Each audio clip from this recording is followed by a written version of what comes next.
ना तो आपको वो लोग दिखेंगे जो आपसे अच्छे कपड़े पहन के अच्छी अच्छी जगह घूम रहे हैं, जो कि सिर्फ वही दिख रहा है, ना ही ऐसे लोग दिखेंगे जिनसे आप प्रेरित होकर कुछ गलत काम करें। आपने सोशल मीडिया की बात की।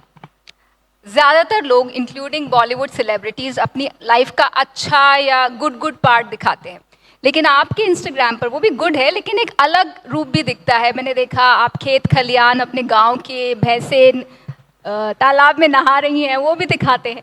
तो आप इसे किस नज़रिए से लेते हैं? क्या आप जड़ों से जुड़े रहना चाहते हैं या आपके लिए सक्सेस क्या है? देखिए, सक्सेस का फॉर्मूला सबके लिए अलग होता है। कोई 1000 करोड़ में खुश है, कोई 10,000 करोड़ में भी दुखी है, कोई 10,000 रुपये में भी, कोई सड़क पे भीख मांगते हुए भी वो ऐसे मुस्कुरा रहा है जैसे पता नहीं कहाँ का राजा है। तो उसकी तो कोई सीमा नहीं है, आप उसको किसी भी एक स्टैंडर्ड से तोल नहीं सकते। जहाँ तक की बात अपनी जड़ों से जुड़ी रहने की है भाई, वो उसमें कॉमन सेंस है और मेरे लिए एक निजी फायदा है, क्योंकि मेरा ये मानना है कि अगर आपको ये नहीं पता कि आप कहाँ से आए हैं तो आप किस डायरेक्शन में फेस कर रहे हो भाई, कहीं आप वापस तो नहीं जा रहे हो। तो आपको एक कंपस कि आप कहाँ से आए हैं, अगर आप उसको अपने जीवन में जीवित रखें तो आप कहाँ जा रहे हैं उसका आइडिया आपको अच्छा होता है, और कितनी दूर आ गए हैं अच्छाई या बुराई के लिए वो भी होता है। अभी मुझे बंबई में रहते हुए 25 साल हो गए, फिर भी कोई पूछे तो कहाँ से है भाई, दसिया से हूँ, जिला रोहतक। अरे भाई 25 साल से तो बॉम्बे में रह रहे हो। पर नहीं, you can take the boy out of Haryana but you can not take the Haryana out of the boy. That's a very simple thing.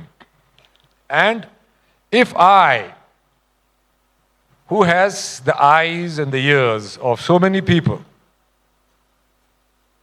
do not show a sense of pride in the heritage of my own people, then who will? It is my duty, ये मैं अपना वो मानता हूं कि जिस जिंदगी से हमारे पूर्वज गुजरे हैं। लोग कहते हैं यार रियासत, या क्या बोलेंगे, हेरिटेज को क्या बोलेंगे हिंदी में? विरासत। विरासत। भैया ये किसने बोला कि विरासत सिर्फ महलों और कोठियों वालों की है? जिसके वो खेत हैं वो उसकी विरासत नहीं है क्या अपने पूर्वजों की?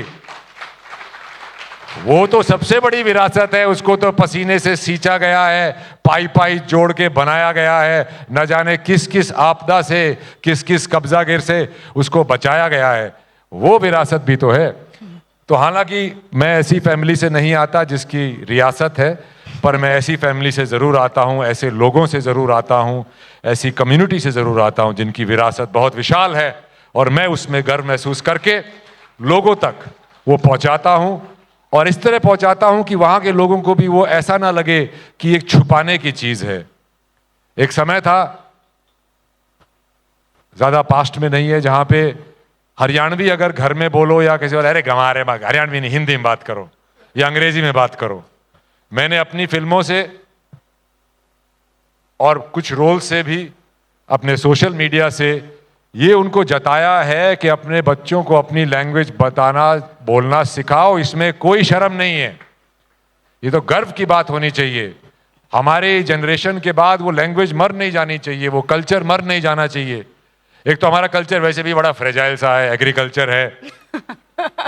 सारी जमीनें तो MIT और इसमें उसमें आ गई हैं, पता नहीं खेती कौन करेगा, खाना कहाँ से आएगा देश का।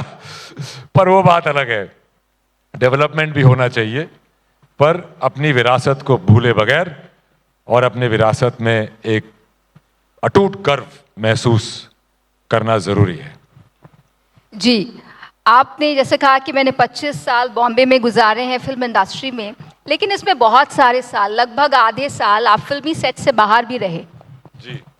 तो आपकी फिल्में बहुत शानदार हैं, बहुत इम्प्रेसिव हैं, लेकिन क्या ये आपने जानबूझकर चूजी होकर कम फिल्में की हैं या क्या रीज़न रहा इसका? इसका रीज़न मेरा थोड़ा सा चूजीनेस ही रहा कि मैं चाहता था कि मैं एक तरह की फिल्में करूं। मैंने सुना आपने रंग दे बसंती आमिर खान की ठुकरा दी थी, सही है? ठुकरा दी थी तो आप तो कॉपी बना रही हैं। नहीं नहीं, ऐसा नहीं था, वो मैंने मना कर दी थी मूवी, और उस वक्त मेरे को जो गाइडेंस मिली थी उसके हिसाब से था। देखिए हम लोग जो बाहर से आते हैं, और आज मैं हालांकि बोला मैं 25 साल से वहाँ पे हूँ, पर फिर भी मैं कह रहा हूँ कि मैं अभी भी थोड़ा बाहर से आता हूँ, तो हमें वहाँ से सिखा के नहीं भेजा जाता कि कैसे प्रोजेक्ट करने चाहिए, किस किस के साथ जुड़ना चाहिए, कैसे कैसे काम करना चाहिए, कैसे कैसे बातचीत करनी चाहिए उन फ्रेजाइल लोगों के साथ जो कि इस इंडस्ट्री में काम करते हैं।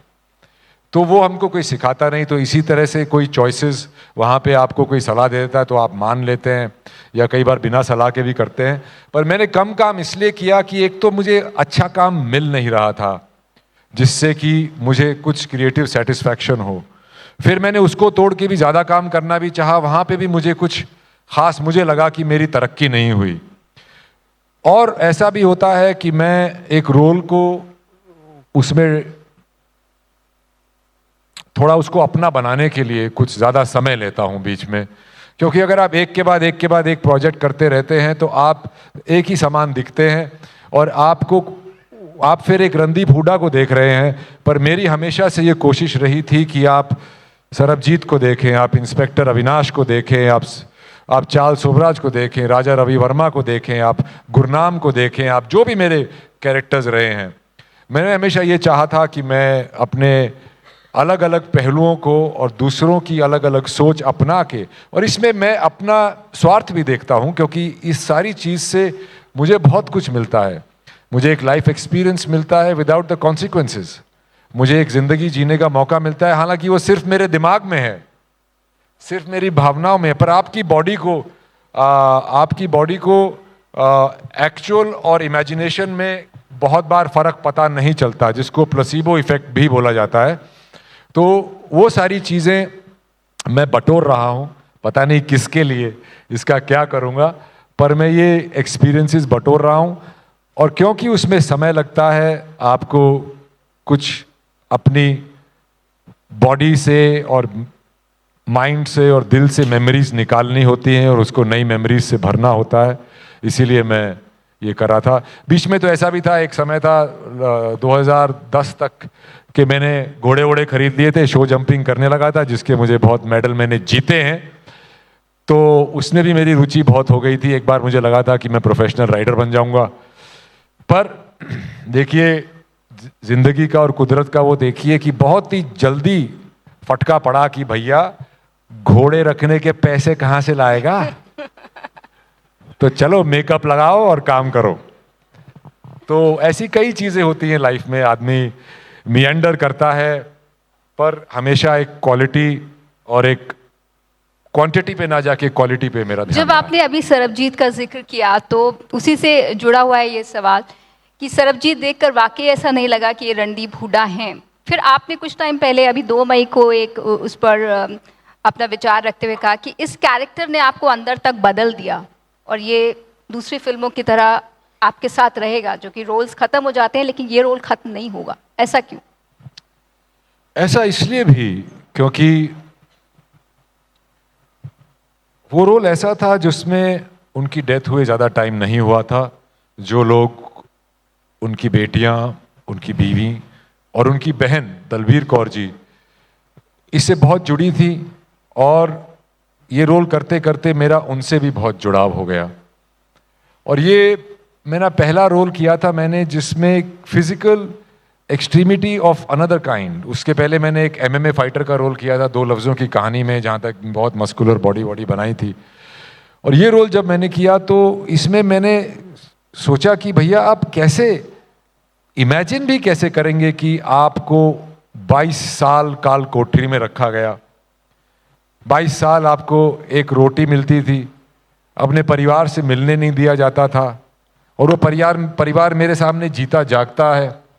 तो इन सब चीज़ों को कहीं ना कहीं अपने जहन में, अपनी रूह में उतारने के लिए मैंने खुद अपने साथ एक्सपेरिमेंट्स किए थे ऑफ आइसोलेशन एंड स्टारवेशन, जिससे कि मुझे वो अकेलापन, वो यादें और वो एक होप की एक छोटी सी थ्रेड से आप कैसे लटके होते हो, वो सब का एक्सपीरियंस मिला। और वो एक्सपीरियंस मैं उनकी फैमिली के साथ शेयर कर रहा था, उनसे मैं सुनता था, उनकी मैं चिट्ठियां पढ़ता था। तो वो बहुत ही एक ऐसा वो था, और वो बहुत ही ट्रेजिक था कि होते होते होते बहुत कुछ ना हो पाया और वो अल्टीमेटली उनको जेल में मार ही दिया गया।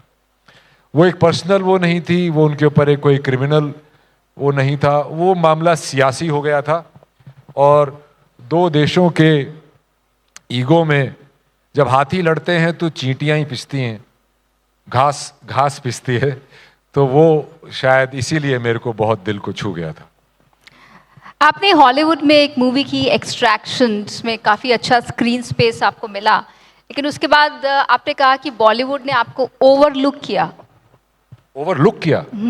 आपका एक स्टेटमेंट मैंने कहीं देखा कि बॉलीवुड ने आपको उतना अप्रिशिएट नहीं किया, उतनी सराहना नहीं की आपके काम की जितनी हो सकती थी।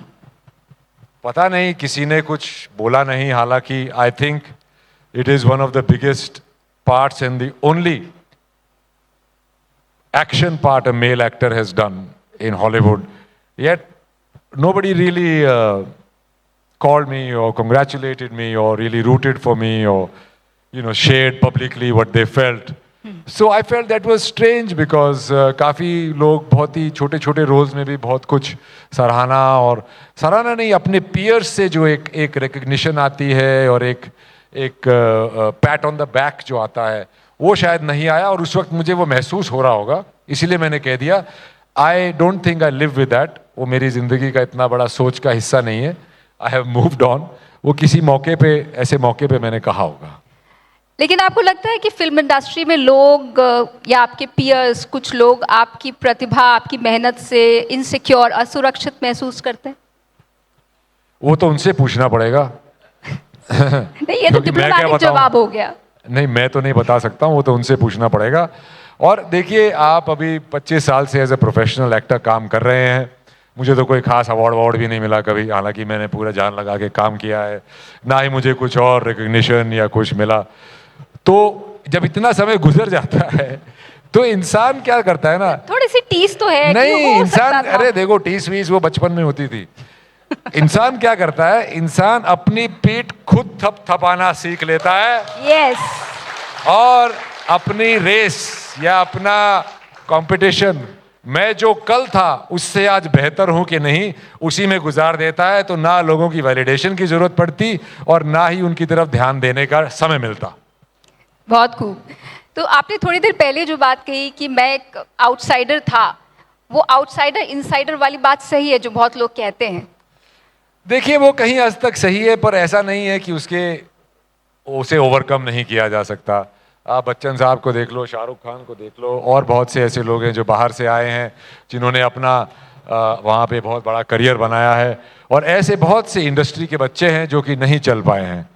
तो ऑब्वियसली आपको ज़्यादा चांसेस मिलते हैं, आपको ज़्यादा श्रेय मिलता है, पर ऑडियंस, जनता जनार्दन भी है, वो भी आपको आगे उठाए हुए। मैं भी तो 25 साल से काम कर ही रहा हूँ। तो इतना बड़ा जो उसका हल्ला बुल्ला बनाया था वो है नहीं। और मेरे तो ये समझ में नहीं आता, ये नेपोटिज्म की डिबेट का मतलब क्या है? क्या उसके लोग शिकार नहीं होते? जरूर होते हैं, पर क्या उससे आदमी की जर्नी रुक जाती है? नहीं। अब मुझे आप बताइए, कोई डॉक्टर का बच्चा है, कोई डॉक्टर है, वो अपना चाहेगा अपने बेटे को डॉक्टर बनाए, कोई चाहेगा अपने बेटे को कलाकार बनाए, कोई चाहेगा अपने बेटे को इंजीनियर बनाए, कोई आर्मी में ज्वाइन कराएगा, कोई ये करेगा, कोई। तो जो आप अपनी फैमिली में देखते हैं और जो आपके पेरेंट्स को जिस चीज़ की नॉलेज होती है, तो उसमें आप बच्चे लोग उतरते हैं। तो इसमें क्या है, अगर वो बड़े ही उसी एनवायरनमेंट में हुए हैं जिसमें उन्होंने फिल्मी लोग ही देखे हैं और फिल्में ही देखी हैं और वैसी बातें ही की हैं, और उनके पेरेंट्स का भी उसी चीज़ में दबदबा है, तो वो क्यों ना करें? बताइए मुझे। नेपोटिज्म में कुछ बुरा नहीं है, हर जगह है ना। दुकानदार का बेटा दुकान पे बैठता है, इंजीनियर का बेटा इंजीनियर बनना चाहता है, पॉलिटिशियन का बेटा पॉलिटिशियन बनना चाहता है। पर आपने अपने पेरेंट्स से अलग प्रोफेशन चुना। आपके फादर डॉक्टर हैं। हाँ, मैं पढ़ाई में कमजोर था।